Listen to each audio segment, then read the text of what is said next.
नमस्कार दोस्तों, स्वागत है आपका हमारे चैनल पर। आज हम सीखेंगे बोलने की कला, द आर्ट ऑफ स्पीकिंग। कैसे आप अपनी ज़िंदगी को बदल सकते हैं, कैसे आप अपने जीवन को बेहतर बना सकते हैं और एक प्रभावशाली वक्ता बन सकते हैं। But before that I have a question for you. बोलने की कला आखिर क्यों ज़रूरी है? सोचिए, जब आप किसी मीटिंग में होते हैं या फिर अपने दोस्तों के समक्ष अपनी बातों को रख रहे होते हैं, क्या आपको ऐसा लगता है कि लोग आपकी बातों को उतना गंभीरता से नहीं लेते?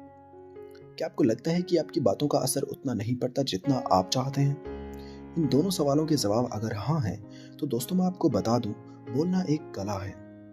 आपकी करियर, रिश्तों या फिर व्यक्तिगत विकास में भी यह एक महत्वपूर्ण भूमिका निभाती है।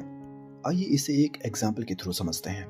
महात्मा गांधी जी को शुरू में पब्लिक स्पीकिंग का बहुत डर लगता था, लेकिन उन्होंने बोलने की कला को सीखा, उसे निखारा और पूरी दुनिया को अपनी बातों से प्रेरित किया।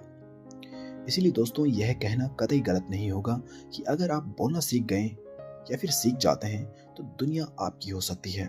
Now I am going to share with you guys 7 tips to be a great speaker. Point number 1, build self confidence. आत्मविश्वास का निर्माण करें। देखिए दोस्तों, आत्मविश्वास एक ऐसा गुण है जो आपकी बातों में वजन ऐड करता है। इसे कैसे बढ़ाया जा सकता है? अगर आप हर सुबह खड़े होकर अपने दिन की योजनाओं को भी अगर आप जोर जोर से बोलें, तो यह न केवल आपके आत्मविश्वास को बढ़ाएगा, बल्कि आपके शब्दों में एक स्पष्टता प्रदान करेगा, अर्थात एक क्लैरिटी ऐड करेगा। 2. Use simple and clear language. सरल एवं सटीक भाषा का इस्तेमाल करें। दोस्तों, इस बात की गांठ बांध लीजिए, जितनी आसान भाषा उतना गहरा असर। मान लीजिए आप किसी व्यक्ति से कहना चाहते हैं, मुझे खुद से इस पुस्तक को पढ़ने का मौका नहीं मिला। ठीक इसी बात को अगर आप कहते हैं, मुझे खुद से इस पुस्तक का स्वाध्ययन करने का सानिध्य प्राप्त नहीं हुआ, तो शायद इसके मीनिंग को समझने में थोड़ी सी तकलीफ हो सकती है।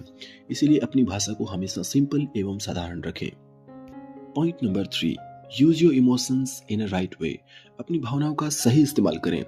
दोस्तों, अपने इमोशंस को सही इस्तेमाल करने का मतलब होता है आपकी वॉइस टोनेशन क्या है, किस प्रकार के संदर्भ में आप किस प्रकार के शब्दों का इस्तेमाल करते हैं और आपके उन शब्दों को बोलने का लहजा क्या है। ये छोटी छोटी चीजें दोस्तों बहुत मायने रखती हैं। फॉर एग्जाम्पल, अगर आप किसी व्यक्ति से कहते हैं कि मुझे आपसे कुछ कहना है, और अगर आप जरा से भी एक्साइटेड होते हैं उस व्यक्ति को कुछ कहने के लिए, तो शायद आपका रिएक्शन ये होता है, यार मुझे आपसे कुछ कहना है। एट द वेरी मोमेंट अगर आप किसी बात से दुखी होते हैं, तो शायद आपके कहने का अंदाज ये हो सकता है, यार मुझे तुमसे कुछ कहना था। तो दोस्तों, इस प्रकार की सिचुएशंस के अकॉर्डिंग आपको अपनी बात को रखना आना चाहिए, जो कि एक बहुत महत्वपूर्ण चीज है। Point number 4, the art of listening to others. दूसरों को सुनने की कला। दोस्तों, एक बेहतरीन वक्ता बनने के लिए आपको एक अच्छा श्रोता बनना भी बहुत जरूरी होता है। जब आप दूसरों को सुनते हैं, तो आप उनकी जरूरतें और इच्छाएं एक बेहतर तरीके से समझ पाते हैं। Point number 5, use your body language. दोस्तों, इसे हिंदी में शारीरिक भाषा भी कहते हैं। आपके हाव भाव, आपके बात करने का तरीका, आपकी बॉडी लैंग्वेज को ओपन रखें, हाथों का सही इस्तेमाल करें।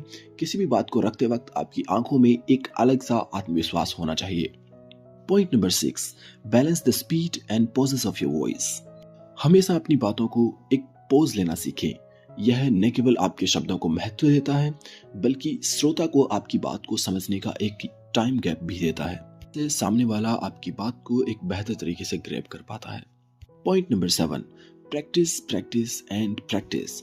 यस फ्रेंड्स, कोई भी कला बिना अभ्यास के पूरी नहीं होती। हर दिन 10 से 15 मिनट तक अपनी स्पीच की प्रैक्टिस करें। अगर आपकी बात को सुनने वाला कोई नहीं है, तो अपनी बातों को हवा में रखें, अर्थात खुद से बातें कीजिए। दोस्तों, यह मेरी कुछ हैबिट्स में से एक है। जब भी मैं किसी नई चीज को सीखने की कोशिश करता हूँ, तो मैं खुद से ही खुद को समझाने की कोशिश करता हूँ। इससे आप चीज़ों को बेहतर तरीके से याद रख पाते हैं और अपनी स्पीच को एक बेहतर अंदाज में डिलीवर कर पाते हैं। अब मैं आपको एक छोटी सी स्टोरी सुनाता हूँ।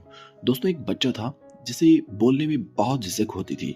वह स्कूल की क्लास में कुछ भी बोलने से डरता था, लेकिन उसने एक दिन अपने पापा की सलाह मानी और दिन भर जो भी उसके साथ होता, उन सारी चीज़ों को एक कहानी के रूप में बोलना शुरू कर देता है।